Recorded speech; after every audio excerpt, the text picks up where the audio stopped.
Hello guys, in this video I'm going to show you how to sell your car in the CarWale app. But first I just want to mention, please don't forget to subscribe to my channel, because at 10,000 subscribers I'm going to show you my whole YouTube revenue statistics and growth strategy, how to make money online. So let's jump into it. Open the CarWale app. On the top left corner you can see this menu icon, tap on it.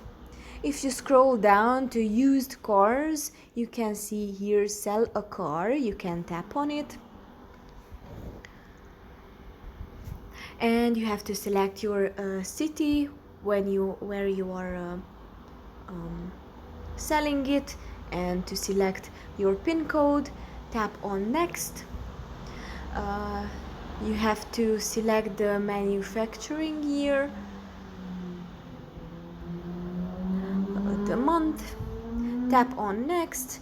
You have to select your car brand, Ford, let's say this one, the alternate fuel, tap on next, the car color,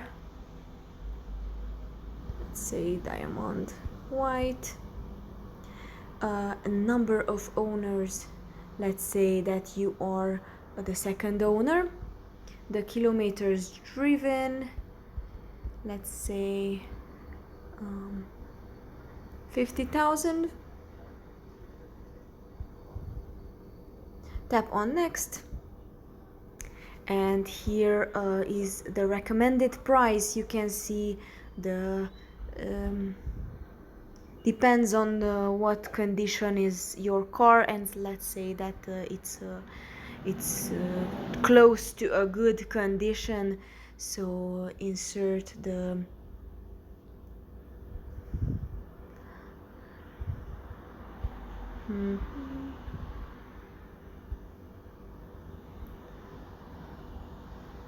let's see next, tap on next. You add your name and your mobile. After you add some car images, and you can post your ad. That's pretty much for this video. I hope it was helpful for you. If it was, please consider subscribing, and see you in the next one.